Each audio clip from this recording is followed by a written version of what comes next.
सुनेगी सबकी, करेगी अपनी। वर्मा परिवार में सिर्फ 3 लोग थे, पम्मी, उसकी माँ सावित्री और उसके पिता प्रदीप।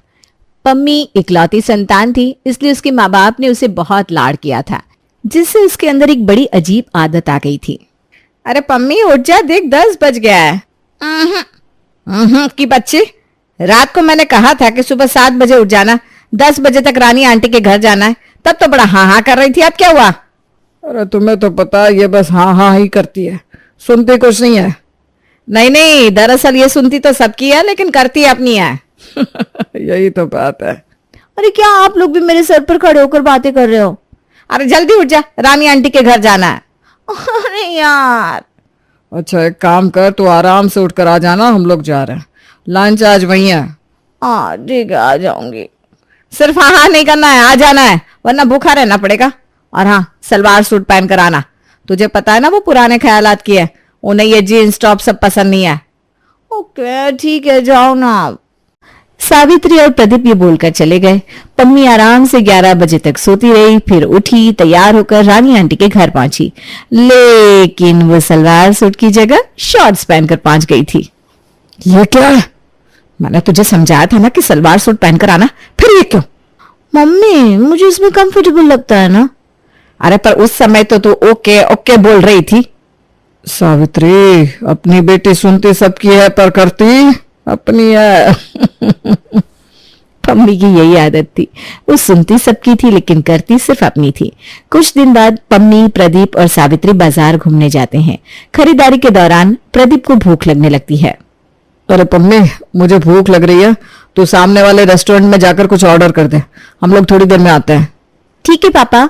पर सुन, कुछ मीठा ऑर्डर मत करना, डॉक्टर ने तुझे मना किया मीठा खाने से। हाँ पापा, आप चिंता मत करो।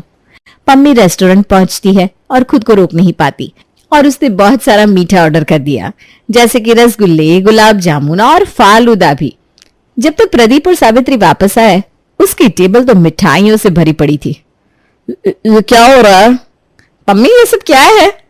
अरे मम्मी बस थोड़ी मिठाई मंगवाई थी। थोड़ी? ये पूरी मिठाई की दुकान लग गई है। डॉक्टर ने मना किया था ना मीठा मत खाना, लेकिन तुझे समझ में नहीं आता। अरे पर मुझे खाने का मन कर रहा था ना। कभी तो किसी की बात मान लिया कर बेटा। उनके सामने बोली थी, जी डॉक्टर साहब आज के बाद मैं मिठाई को हाथ भी नहीं लगाऊंगी। ओके, तो डायरेक्ट मुंह से खा लेती हूँ। घर वापस आकर प्रदीप और सावित्री पम्मी से बात करते हैं कि अब उसकी शादी की उम्र हो गई है और उसे थोड़ा सीरियस होना चाहिए। देख पम्मी, अब तेरी शादी की बात चलानी होगी, अब अपने ये नखरे थोड़े कम कर ले, ससुराल में ये सब नहीं चलेगा। देख बेटा, कुछ दिन बाद लड़के वाले देखने आ रहे हैं, तुम बस शांति से बैठना और कम बोलना। और हाँ, कुछ ऐसा मत कर देना जिससे रिश्ता टूट जाए, समझी? आप लोग चिंता न करो, मैं कुछ नहीं करूंगी। कुछ दिन बाद लड़के वाले उनके घर आते हैं। सावित्री ने पम्मी को पहले ही समझाया था कि वो कम बोले, लेकिन पम्मी की आदत भला कहाँ बदलने वाली थी। बेटा तुम्हें खाना बनाना आता है? जी आंटी, सब आता है। पर एक बात बताइए, आपको कौन सा खाना पसंद है? मैं ना थोड़ा अलग अंदाज में बनाती हूँ, जैसे सब्जी में ना कभी कभी चीनी डाल देती हूँ, मीठी सब्जी। मीठी सब्जी? पर क्यों? अरे आंटी, खाना ना थोड़ा एक्सपेरिमेंटल होना चाहिए, स्वाद में बदलाव के लिए जरूरी है। हैं? मजाक कर रही हूँ आंटी। आप भी ना सच मान गई। पम्मी की बात सुनकर लड़के वाले हक्के बक्के रह जाते हैं। उन्हें लगता है कि ये लड़की तो कुछ ज्यादा ही बोलती है और अंत में रिश्ता टूट जाता है। पम्मी, ये क्या कर दिया तूने? अब अगर तूने फिर से ऐसी बदतमीजी की तो हम तेरी शादी कहीं भी अपनी मर्जी से जबरदस्ती करवा देंगे, इसलिए अपने आप तमीज से लड़का पसंद कर ले। सॉरी ना, मैंने तो बस मजाक किया था। पम्मी हंसते हुए अपने कमरे की ओर चली जाती है। सावित्री और प्रदीप माथा पकड़कर बैठ जाते हैं, लेकिन पम्मी को भी समझ में आने लगा था कि अब उसे शादी के बारे में सोचना चाहिए। अब तो सीरियस होना पड़ेगा, वरना मम्मी पापा मुझे सच में कहीं भी ब्याह देंगे। अभी शादी कर लेती हूँ, आगे का देखा जाएगा। कुछ दिन बाद राजीव का परिवार उसे देखने आता है। तो बेटा तुम क्या करती हो? जी बस अभी तो घर पर ही रहती हूँ, थोड़ी बहुत पढ़ाई भी कर रही हूँ। अच्छा ठीक है, हमें तो बस एक समझदार बहू चाहिए। थोड़ी देर तक इधर उधर की बातें होती रही। पम्मी पूरी कोशिश कर रही थी कि कोई गलती ना हो। देखो बेटा, हमारे घर में ना जल्दी उठने का रिवाज है, सुबह 5 बजे उठते हैं, तुमको भी उठना पड़ेगा। जी हाँ बिल्कुल, कोई दिक्कत नहीं। सावित्री और प्रदीप की सांसें थोड़ी तेज हो गई, क्योंकि उन्हें पता था कि पम्मी के लिए सुबह जल्दी उठना किसी जंग से कम नहीं है। पर हाँ, हमारे घर में ना सबको चाय पीने का बहुत शौक है, तुम्हें चाय बनानी पड़ेगी सबके लिए। जी बिल्कुल, चाय बनाना तो मुझे बहुत पसंद है। सावित्री ने चुपचाप प्रदीप की ओर देखा। दोनों को याद आया कि पम्मी ने तो आज तक कभी भी चाय नहीं बनाई। और एक बात बेटा, हमारे घर में ना हम लोग मिलकर साथ में काफी समय बिताते हैं बिना मोबाइल के, यानी मोबाइल साइड में रख दिया जाता है ताकि परिवार के साथ क्वालिटी टाइम बिता सके। हाँ हाँ जी बिल्कुल, बहुत अच्छी बात है। सावित्री ने एक गहरी सांस ली और सोचा, ये तो कभी मोबाइल छोड़े बिना 1 घंटा भी नहीं रह सकती। पर सबसे जरूरी बात बेटा, हमारे घर में कोई पालतू जानवर नहीं रखा जाता, किसी को पसंद नहीं है। तुम्हें पालतू जानवर रखने का कोई शौक तो नहीं है ना? बिल्कुल नहीं, बिल्कुल नहीं, मुझे पालतू जानवर पसंद ही नहीं है। ये सुनकर सावित्री और प्रदीप के तो होश ही उड़ गए, क्योंकि घर पर पम्मी का पालतू कुत्ता टॉमी हमेशा उसके साथ रहता था। बहुत बढ़िया, तो हमें तो पम्मी पसंद है जी, हम ये रिश्ता पक्का समझे। बिल्कुल भाई साहब। तो भाई साहब क्यों, समधी जी कहिए। बिल्कुल समझी जी। पम्मी और राजीव की शादी धूमधाम से हो जाती है। सब खुश थे और नई नवेली बहू पम्मी भी अपनी नई दुनिया में एडजस्ट होने की पूरी कोशिश कर रही थी। पहले दिन तो सब कुछ सही रहा। पम्मी बेटा, अब ये घर तुम्हारा है, जो भी करना हो बेझिझक करना, पर हाँ याद से सुबह जल्दी उठ जाना। हाँ हाँ मम्मी जी बिल्कुल। अरे ऐसे ना बोलो मम्मी, कहीं ये जल्दी के चक्कर में 3 बजे ही उठ जाए। ऐसा नहीं होगा, पर हाँ देख लेना, मैं सबसे पहले उठूंगी। सभी हंसते हुए बातें करते हैं और पम्मी भी खुद से वादा करती है कि इस बार वो सबकी बात मानेगी। लेकिन आदतें इतनी जल्दी कहाँ बदलती है। अगली सुबह घर में सब उठ चुके थे, लेकिन पम्मी अभी भी गहरी नींद में सो रही थी। आखिरकार उसकी सास लीलावती उसे उठाने पहुंचती है। अरे पम्मी बेटा उठो, 8 बज गए हैं, हमने तुम्हें बताया था ना कि यहाँ सब जल्दी उठते हैं। उठती हुए पम्मी झटपट बिस्तर से उठती है, तौलिए को उठाकर फ्रेश होने चली जाती है। फिर फ्रेश होकर किचन में पहुंचती है और खुद को साबित करने के लिए तैयार हो जाती है। उसे याद आता है कि चाय बनानी है, लेकिन उसे खुद के लिए तो कॉफी पसंद थी, तो वो कॉफी ही उठा लेती है और बना डालती है। आइए सब लोग कॉफी पी लीजिए। अरे बेटा, मैंने तुझे बताया था ना कि हम सब चाय पीते हैं, भूल गई क्या तू? ओह उप्स, मुझसे गलती हो गई। आओ तो इसी बात पर कॉफी विद करण की जगह कॉफी विद पम्मी हो जाए। सॉरी, अगली बार ध्यान रखूंगी। सबके चेहरे पर हंसी आ जाती है। लीलावती सोचती है कि नई बहू है, शायद गलती हो गई होगी, लेकिन उन्हें क्या पता कि पम्मी की तो यही आदत है। अगले दिन पम्मी सबके साथ शॉपिंग के लिए निकलती है। इससे पहले कि वो लोग घर से जाएं, पम्मी की सास उसे एक जरूरी बात समझाती है। पम्मी बेटा, मार्केट में एक बात का ध्यान रखना, कोई भी चीज लेनी हो तो बार्गेनिंग मत करना, हम लोग ना ये सब नहीं करते। हाँ हाँ मम्मी जी बिल्कुल नहीं करूंगी। देखो, राजीव के पापा की मार्केट में एक इज्जत है, अगर हम बार्गेनिंग करेंगे तो लोग उनके बारे में बातें बनाएंगे ना। अरे हाँ मम्मी जी, मैं समझ गई ना। सब लोग मार्केट पहुंचते हैं। पम्मी को एक सुंदर सी साड़ी पसंद आती है और वो सब भूल भाल कर दुकानदार से बातें करने लगती है। ये साड़ी सिर्फ 5,000 की है मैडम। 5,000? ये तो बहुत ज्यादा है, 2,000 में दे दो। पम्मी ये क्या कर रही है? मैंने क्या कहा था बार्गेनिंग मत करना। अरे मम्मी जी, थोड़ा मोल भाव कर रही हूँ, इसमें दिक्कत क्या है? बेटा, हम अमीर लोग हैं, अगर हम बार्गेनिंग करेंगे तो लोग हमें कंजूस समझेंगे, ये अच्छा नहीं लगता। पम्मी अपनी गलती समझ जाती है और माफी मांगती है। सॉरी मम्मी जी, मुझे ध्यान नहीं रहा। मैडम, आप अमीर लोगों की भी बड़ी स्ट्रगल है। सो तो है, क्या कर सकते हैं भाई साहब। फिर वो लोग शॉपिंग करके वापस आ जाते हैं। उसी शाम को सब लोग एक साथ बैठते हैं और बातें करने लगते हैं, लेकिन पम्मी अपने फोन में बिजी हो जाती है। पम्मी बेटा, आओ यहाँ हमारे साथ बैठो। जी मम्मी जी, आ रही हूँ। पम्मी जल्दी आओ ना, सब मिलकर बातें कर रहे हैं ना। अरे हाँ हाँ, बस अभी आई। लगता है नई बहू का फोन बंद कराना पड़ेगा। हाँ पापा, फोन ही इसकी जिंदगी है। सब लोग पम्मी को बुलाते रहते हैं, लेकिन वो तो फोन पर बातें करती रहती है और हंसी मजाक करती रहती है। पम्मी बेटा, फोन बाद में कर लेना, पहले यहाँ बैठो हम सबके साथ।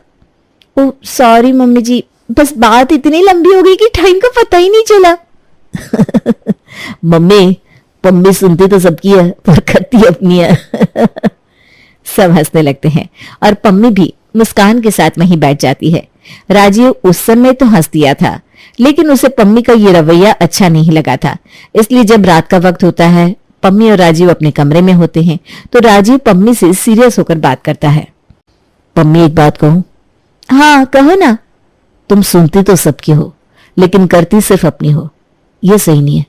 तुम्हें दूसरों की बातों को भी इज्जत देनी चाहिए। हमारे घर के कुछ रूल्स है जिनका तुम्हें ध्यान रखना चाहिए। पम्मी कुछ देर के लिए चुप हो जाती है, फिर हंसते हुए जवाब देती है। अरे राजीव, आई एम सॉरी, पर क्या करूं, ये ना मेरी बचपन की आदत है। मैं दूसरों के हिसाब से चली नहीं पाती। पर देखो, अब तुम ससुराल में हो, यहाँ सबके साथ तालमेल बिठाना जरूरी है। ठीक है, मैं कोशिश करूंगी, आई प्रॉमिस। अरे वाह, ये हुई ना बात। मैं जानता था तुम समझ जाओगी। राजीव खुश होकर सो जाता है, लेकिन उसे क्या पता था कि अगले दिन कुछ और ही होने वाला है। अगली सुबह पम्मी एक छोटे से पिल्ले को लेकर घर आती है। पूरा परिवार पिल्ले को देखकर हैरान हो जाता है। अरे पम्मी, ये क्या है?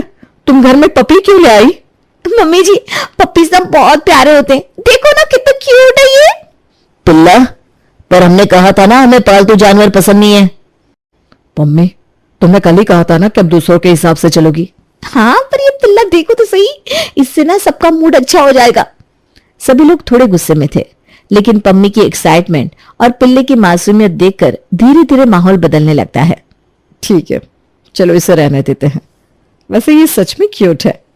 हाँ, और शायद हमारे घर को थोड़ा और खुशहाल बना देगा। तुम वाकई कमाल हो पम्मी, सुनती सबकी हो लेकिन करती तो अपनी हो। आप जो हूं सो हूं, मुझे बदलना मुश्किल है। धीरे धीरे परिवार के सभी सदस्य पिल्ले से प्यार करने लगते हैं। पम्मी, तुम जैसी हो वैसे ही रहो। तुम अपने मन की करती हो और हमें हंसाती रहती हो। हाँ, अब तो हम भी ये बात मान गए हैं कि तुमसे बहस करना बेकार है। आखिरकार मेरी जीत हो गई, ये। एक दिन पम्मी अपनी सास के साथ बाहर घूमने निकली। चलते चलते उसने एक पड़ोसी को देखा जो उसे थोड़ा अजीब लगा।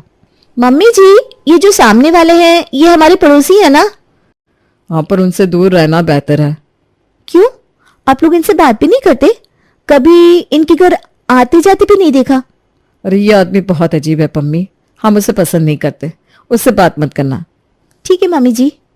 देख, सिर्फ हाँ कहने से कुछ नहीं होता, वाकई में उससे दूर रहना। वो आदमी खतरनाक है, कुछ गड़बड़ कर देगा फिर मत कहना मैंने नहीं समझाया था, समझी? जी मम्मी जी, समझ गई।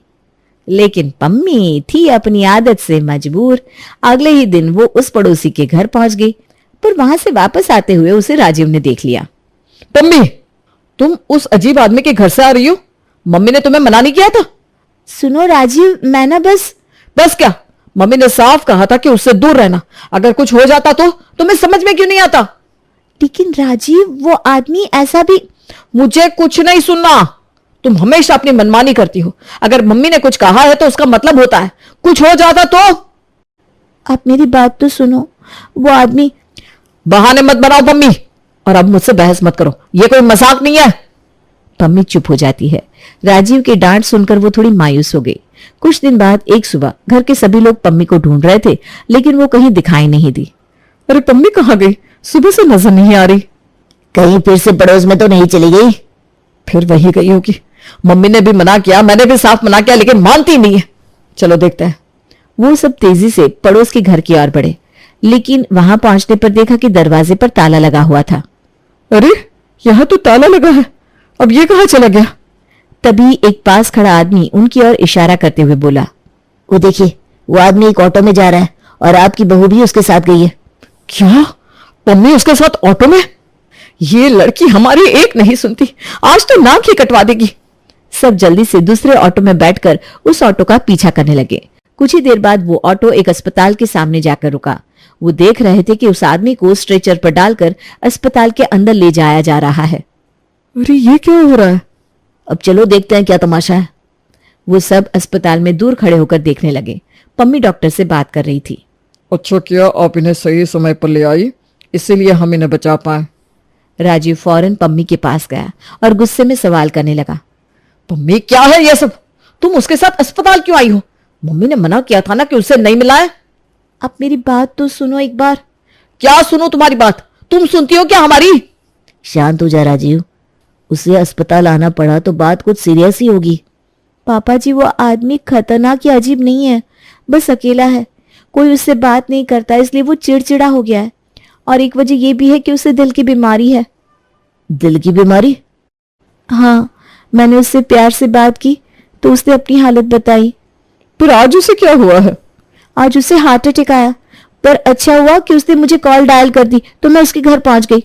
अगर मैं सही समय पर नहीं आती तो शायद आज वो जिंदा नहीं होता। राजीव और उसके परिवार के बाकी लोग ये सुनकर चौंक गए और उन्हें अपनी गलती का एहसास हुआ। पम्मी हमें माफ कर दो, हमने कभी उसकी तकलीफ नहीं समझी। तुमने जो किया बहुत अच्छा किया।